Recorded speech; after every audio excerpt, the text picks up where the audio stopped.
Baik, Assalamualaikum, salam sejahtera, salam GBN, salam Malaysia, salam kuasa ketiga. Jadi hari ini saya buat live pendek ya, untuk tegur dan komen berhubung dengan Rafizi Ramli. Ya. Baik, Rafizi Ramli ni makin hari makin mengarut. Okey. Kalau saudara-saudari masih ingat, inilah Rafizi Ramli yang dulu sebelum PRU 15, dia bagi tahu kalau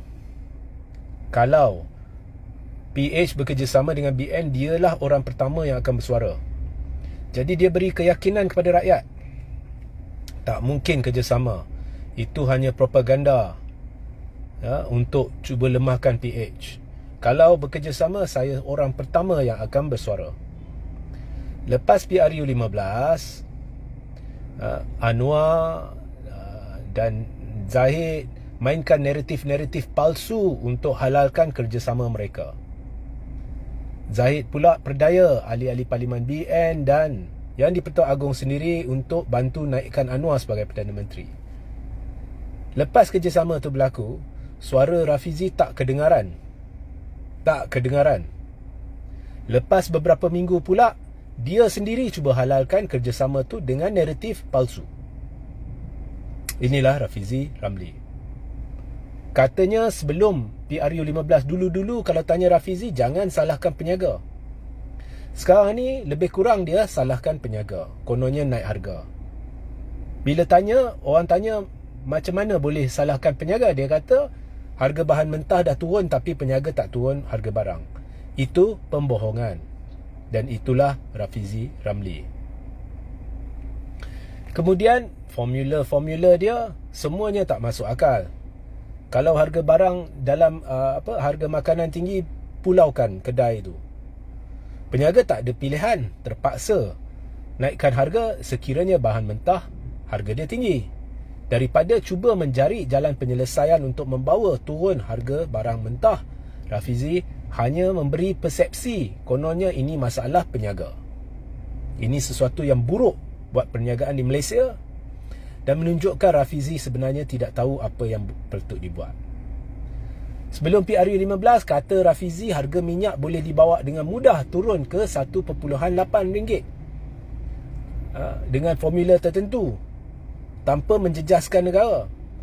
Lepas PRU 15, Rafizi kata tak mudah bawa turun harga minyak sebab banyak faktor perlu dipertimbangkan. Harga minyak tidak turun. Rafizi sudah kelentong rakyat. Sekarang pula Nurul Izzah telah dinaikkan sebagai penasihat Perdana Menteri. Itu adalah nepotisme. Rafizi kata nepotisme perlu dielak dalam kerajaan. Tetapi dalam nada yang sama dia kata pelantikan Nurul Izzah ni tak apa sebab dia tidak dibayar allowance. Rafizi nak kelentong siapa? Pertama sekali, Rafizi faham tak apa ni nepotisme. Lazimnya nepotisme ni lazimnya melibatkan orang yang memiliki kuasa, yang memihak dan memberi pekerjaan khususnya kepada rakan rapat atau sanak saudara dan sebagainya. Definisi nepotisme tak sebut pasal allowance. Sebab bukan allowance saja pertimbangan kita. Banyak perkara kita perlu pertimbang bila kita lantik seorang, khususnya seorang yang ahli keluarga. Adakah orang tu boleh simpan rahsia? Sebab ini melibatkan satu kementerian yang cukup penting, iaitu Kementerian Kewangan. Adakah orang itu layak? Adakah orang itu beretika? Adakah orang itu boleh dipercayai memandangkan dia anak kepada Perdana Menteri? Rafizi lupa, Perdana Menteri bila lantik Nurul Izzah, automatik dia sudah nafikan peluang pekerjaan kepada ramai rakyat Malaysia yang mungkin lebih layak. Ya. Satu, dah nafikan peluang pekerjaan. Sekalipun kita cerita tak ada allowance, dia telah nafikan peluang pekerjaan kepada ramai rakyat. Kemudian saya nak bertanya, kalau nak lakukan kesalahan, contohnya Anwar nak lakukan kesalahan, contoh je, bukankah lebih senang dia selindung kesalahan itu jika penasihat dia atau orang yang terlibat dalam kewangan negara juga merupakan anak dia? Jadi di manakah logik kononnya lantik anak dia boleh mengawal ketirisan. Dan jangan lupa, Anwar sembunyikan pelantikan anak dia sebelum benda tu terbongkar. Bukankah orang yang dah ada niat nak sembunyikan pelantikan anak dia, wujud kebimbangan, dia mungkin melakukan kesalahan dan cuba menutup kesalahan itu dengan bantu anak dia. Jadi fikirkanlah, sekarang ni kewangan negara sudah jadi urusan PM dan anak PM. So Rafizi nak kelentong siapa? Beritahu, oh, kita perlu halang nepotisme, tapi pelantikan Nurul dia halalkan. Allowance tak allowance tu cerita lain. Dan Rafizi perlu tanya Anwar, Nurul tak dibayar allowance tapi gaji ada dibayar tak?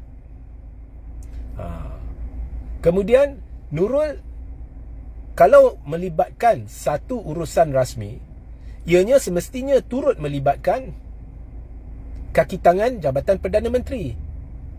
Jadi bila Nurul berurusan dengan kaki tangan Jabatan Perdana Menteri sebagai contoh, dalam kapasiti rasmi sebagai penasihat, dia berurusan dengan orang yang makan gaji gunakan duit rakyat. Jadi duit rakyat terlibat dalam urusan-urusan Nurul secara tidak langsung. Jadi saya tanya sekali lagi, Rafizi nak kelentong siapa? Itu sahaja mesej saya. Sehingga kita berjumpa di lain masa. Assalamualaikum. Salam sejahtera, salam GBN, salam Malaysia dan salam kuasa ketiga.